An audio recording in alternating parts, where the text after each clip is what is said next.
શું તમને લાગે છે કે દુનિયા ત્રીજા વિશ્વયુદ્ધના ઉંબરે આવીને ઊભી રહી ગઈ છે? જેની કોઈએ કલ્પના નહોતી કરી એવો ભયાનક વળાંક આજે ઇતિહાસની અંદર જોવા મળી રહ્યો છે.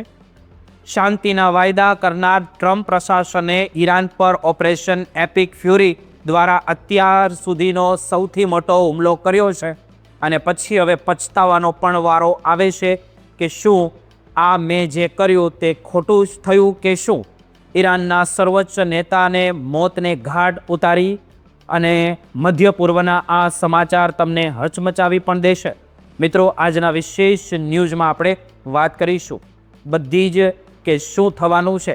દુનિયાના સૌથી મોટા અને ભયાનક સૈન્ય સંઘર્ષના સમાચાર જેણે આખી પૃથ્વીને હચમચાવી દીધી. વર્ષ 2026ની શરૂઆત એવી રીતે થઈ કે તેવું કોઈએ સપનામાં પણ નહોતું વિચાર્યું. અમેરિકાના રાષ્ટ્રપતિ ડોનાલ્ડ ટ્રમ્પ જેઓ હંમેશા એવું કહેતા હતા કે મારે યુદ્ધો ખતમ કરી દેવા છે, તેમણે જ આજે ઈરાન વિરુદ્ધ ઓપરેશન એપિક ફ્યુરી છેડી દીધું છે.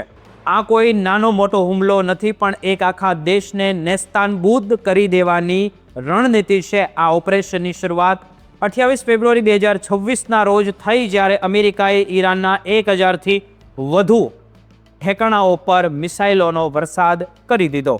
ટ્રમ્પ પ્રશાસનનું માનવું હતું કે વેનેઝુએલામાં જેમ તેમણે રાતોરાત સત્તા પલટો કરી નાખ્યો તેમ ઈરાનમાં પણ તે કરી શકશે.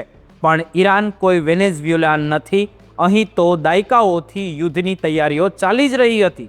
આ હુમલાઓમાં ઈરાનના સર્વોચ્ચ નેતા જે આયાતોલ્લા અલીનું મોત થયું હોવાના અહેવાલો છે તે ખરેખર આપણે બધાએ જોયા અને જેમણે કારણે ઈરાન સળગી રહ્યું હતું. અમેરિકાએ પોતાના 2 વિશાળ એરક્રાફ્ટ કેરિયર જેરાલ્ડ ફોર્ડ અને અબ્રાહમ લિંકનને મેદાનમાં ઉતાર્યા છે, જેને ટ્રમ્પે વિશાળ નૌકાદળનો કાફલો ગણાવ્યો છે. અત્યાર સુધીમાં ઈરાનના 550 કે પછી તેનાથી પણ વધુ લોકોના મોત થયા હતા, જેમાં નિર્દોષ બાળકો અને સામાન્ય નાગરિકોનો પણ સમાવેશ થઈ ગયો છે. ખાસ કરીને તહેરાન પર જે પારચૂર કમ્પાઉન્ડ પર જે હુમલો કરવામાં આવ્યો, આ યુદ્ધનું તે કેન્દ્ર બિંદુ બની ગયું હતું. પરંતુ ઈરાને પણ વળતો પ્રહાર કરવામાં કોઈ કસર નહોતી છોડી. ઈરાનના ડ્રોન હુમલામાં અમેરિકાના 6 સૈનિકો શહીદ થયા છે અને ઇઝરાયલમાં પણ 8 લોકોના મોત થયા છે. આ યુદ્ધને કારણે દુનિયાભરમાં તેલના ભાવ આસમાને પહોંચી ગયા છે. પેટ્રોલ અને ડીઝલના ભાવમાં રાતોરાત મોટો ઉછાળો આવ્યો છે, જેને કારણે સામાન્ય માણસની કમર પણ તૂટી ગઈ છે.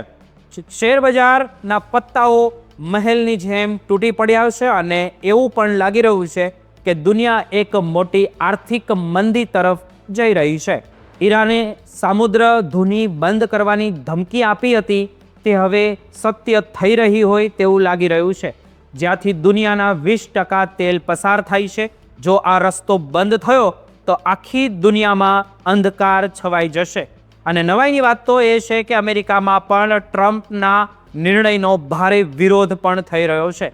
માત્ર 27% લોકો જ આ યુદ્ધને સમર્થન આપી રહ્યા છે. ટ્રમ્પના પોતાના સાથીઓ માર્કો રૂબિયો અને જેડી વેન્સ પણ આ ઓપરેશનના બચાવમાં પરસેવે રેબઝેબ થઈ રહ્યા છે. ઈરાને પોતાની સુરક્ષા માટે જે 4 લેયર સેક્શન પ્લાન બનાવ્યો હતો, તેમણે અમેરિકાના પ્લાનમાં ફેલ કરી દીધો છે. અને ભલે ખેમેની શહીદ થયા હોય, પણ ઈરાનનું લશ્કર હજુ પણ મજબૂત રીતે લડી રહ્યું છે.